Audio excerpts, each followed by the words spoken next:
Então, gente, continuando o, o nosso, a nossa conversa, né, que a gente falou que a vida, a origem da vida iniciou pelos oceanos, né? Então, é basicamente sobre isso que fala o capítulo 2, que é sobre a origem e química da vida. E nesse capítulo, vamos tratar sobre os experimentos realizados, detalhar um pouco esses experimentos e trazer a importância das moléculas químicas para esse desenvolvimento, essa origem da vida, a partir dessa química existente, essas moléculas, né? E, e toda essa importância para que a gente conseguisse ter a complexidade de vida dos dias de hoje. Então, a água, né? A água está diretamente relacionada com a vida. A manutenção da vida na Terra está inteiramente relacionada à presença da água, né? A presença da água vai determinar a manutenção da vida, que a vida depende estritamente da água, fundamentalmente, né? Então, como um exemplo, as células, elas possuem de 60 a 90% de água na sua composição. Né? Nós somos formados, em sua maioria, de água. Por isso que precisamos estar sempre repondo água, para repor as nossas células. Assim como os vegetais, os animais, eles são compostos, em sua maioria, de água. Tá? Então, e essa água, por evaporação, perda de evaporação, ou outros fatores, precisam ser repostas. A presença da água também vai interferir e participar no funcionamento orgânico do organismo, né, do ser vivo. As atividades metabólicas ocorrentes num ser vivo vão ser inteiramente dependentes da água. Né? A conexão, a interação com a molécula da água, a molécula que carrega essas substâncias, a molécula da água que se liga às outras moléculas de oxigênio, está presente na glicose, participa dos processos bioquímicos dos vivos, né, como a glicólise, a neoglicogênese, tá? O ciclo de Krebs que vai ocorrer ali na mitocôndria. Lembra que eu falei para vocês da importância da mitocôndria? A mitocôndria é a respiração da célula. Tá? Então, dentro da mitocôndria ocorre essa reação química importantíssima que é o ciclo de Krebs, tá? Para a geração de energia do organismo. Então, vejam aí a importância da água no funcionamento das células e, consequentemente, da vida. Então, a água, por que a água? Porque ela tem propriedades específicas que traz todos esses benefícios que vamos colocar aqui, essas propriedades, né? Então, dentre elas, a capacidade de calor específico da água, que ela necessita de para elevar a temperatura de 1 grau de água em 1 grau Celsius. Né? Então, essa característica específica da água, uma delas, né? A capacidade de calor específico, a capacidade de formar pontes de hidrogênio, né? A molécula da água, ela de uma forma como ela realmente é, ela está em ligações, né? Então H2O. Então, como é que a molécula da água ela se liga, né? Ela se liga através de pontes de hidrogênio tá? Então, o, o hidrogênio e o oxigênio ali ligado, né? Então, H2O, que essa conexão das moléculas através dessas pontes de hidrogênio são essenciais para garantir as propriedades que a água oferece, né? Essas propriedades extraordinárias, e que são essa composição dessas pontes, a participação a ligação dessas moléculas através de pontes de hidrogênio são essenciais para garantir os diferentes sistemas de vida que nós conhecemos hoje. E, não obstante, a origem da vida no nosso planeta.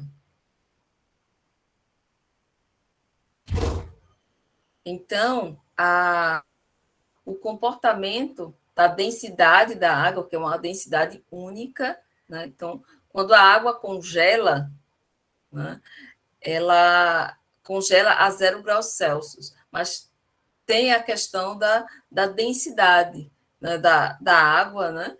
Então, o gelo, quanto menor a temperatura, maior a densidade da água. E colocando uma forma prática para vocês entenderem a importância disso, e que garante a vida, é que quando a água congela, por ela ter essa maior densidade, ela congela de cima para baixo, ou seja, da parte superior do lago ou do oceano para o fundo. Então, de modo que a 4 das regiões mais profundas, mais a fundo, mais profundo, então fica aquela parte congelada, mas fica uma área nesse lago que por fora está congelado, forma aquela capa, mas está em forma líquida, o que garante a presença da vida ali. Imagine se tudo congelasse, e principalmente se congelasse do fundo do lago para a superfície do lago. Então, não poderia existir vida. Então, essa característica da densidade da água, de quanto mais fria, mais ela fica densa, garante que a água congele na parte de cima, na superfície, né, até uma determinada espessura, o que garante que os organismos aquáticos fiquem lá no fundo do lago, dos oceanos, de boa, vivendo, pegando suas comidinhas, sobrevivendo, né? Então, essa é uma característica fundamental do comportamento da água. Então, quando a água congela 0 graus, as 4 cargas parciais de cada átomo na molécula interagem com cargas opostas dos átomos de outras moléculas. Então, as pontes de hidrogênio, eu já mostrei para vocês em detalhe nos slides anteriores, entre todas as moléculas formam uma estrutura com uma rede cristalina.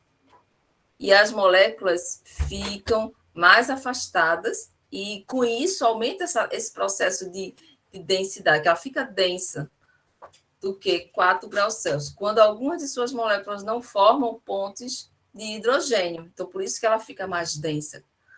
E por conta disso, proporciona esse comportamento benéfico da água, que garante que os organismos aquáticos fiquem lá no fundo do rio e dos oceanos de boa, sobrevivendo. Outra coisa da água, propriedade importante, é a alta tensão superficial, que forma essa película fina, né, na superfície, e que garante até que alguns insetos consigam caminhar, correr, né, nessa fina película da água, que é a tensão superficial dela. E isso se deve também a essas conexões da molécula com as pontes de hidrogênio. Outra coisa importante da água para garantir a vida é ela ser um excelente solvente. E quando a gente dissolve, por exemplo, o NaCl, né, eles, a água atrai, né, o cristal de cloreto de sódio, que é o NaCl, ele se dissolve na água e as extremidades negativas das moléculas do sódio na água, elas ficam rodeadas de íons, né, enquanto as positivas fazem reação com os íons de Cl, que é o de cloro, né? Então, esses íons eles são mantidos separados e não retornam à rede salina. Então, essa capacidade de dissolver somente uma substância tem maior capacidade dissolvente que a água, que é o mercúrio. Tá? Não existe nenhuma outra que tem essa capacidade dissolvente tão eficaz e excelente, né? Excetuando o mercúrio, que não seja a água. Na sobrancelha tem vários cílios. Então, a estrutura molecular dos sistemas vivos. Agora que a gente conheceu um pouco da importância da água, né? Então, que compõe 60% a 90% de nós seres vivos, né? Então, e os outros componentes essenciais à vida, quais são eles? Então, são os carboidratos, que é uma substância orgânica mais abundante. Então, depois da água, a substância orgânica mais abundante são os carbonos. Nós somos formados de carbonos, né? Por isso que quando vai se identificar de qual a era, de qual idade pertence àquele ser vivo, quando ele viveu, é através de uma técnica do carbono 14, né? Que consegue identificar, né? É um tipo de análise. Aí outra molécula importante são os lipídios, que são o estoque de combustível e material de construção, né? As gorduras, né? Os lipídios são gorduras que constroem, que tem várias características e benefícios, né? Então, o combustível que reserva de energia através de gordura e material de construção das moléculas, além dos aminoácidos, né, citosina, guanina,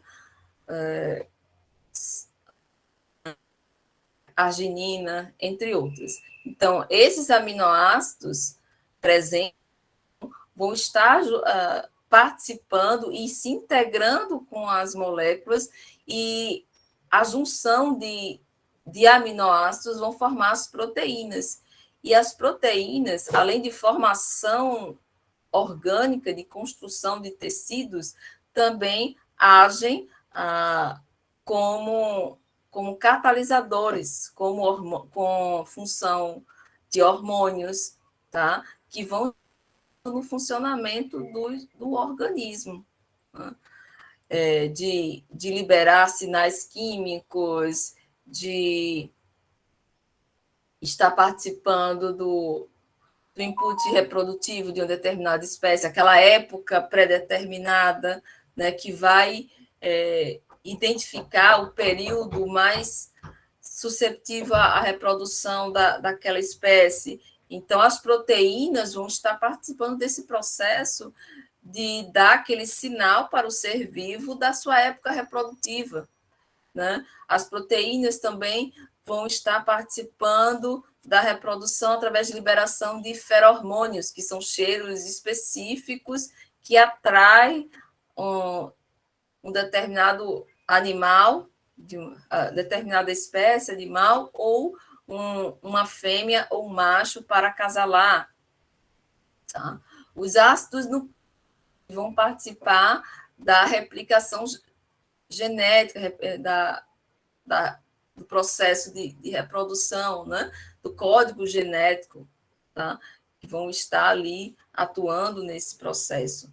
Então, essa estrutura molecular, mais a presença da água, foram fundamentais para a permanência da vida até os dias de hoje no planeta Terra, desde os seus primórdios, de tudo que a gente conversou, de como se deu esse o surgimento da vida até hoje. E, como sempre, vão ter as teorias, né? Então, da evolução química, da hipótese de Oparin e Aldani, de como teria sido essa origem da vida, né, através do calor dos vulcões, que liberava radiação com a radiação ultravioleta do Sol, mais as elétricas, né, liberavam vapor de água, e esse vapor de água ali na atmosfera, então, dava uma série de reações químicas, né? Então, liberando hidrogênio, nitrogênio, amônia, metano, e essas moléculas decaindo nos oceanos, que aí formou aquele caldo primordial, né? Com essas moléculas em separado, moléculas simples, né? Com aminoácidos, açúcares, ácidos graxos também, e com moléculas grandes existentes já lá naquela sopa biogênica. Então, eu já falei para vocês que tinham as células com a presença do RNA, autotróficas, para os procariotos, células de RNA ancestral de todos os organismos vivos que tinha o código genético DNA, tá?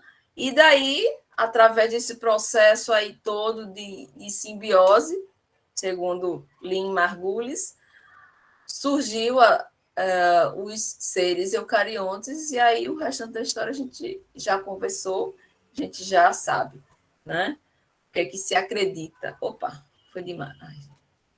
Então, outra teoria que ratificou essa ideia, né, foi de Miller e Urey, que depois de deixar o experimento funcionar, eles montaram aí essa engenhoca, né, para simular o ambiente de como é que isso aconteceu, né? Então, eles precisavam saber demonstrar, né? Então, nesse formato de U,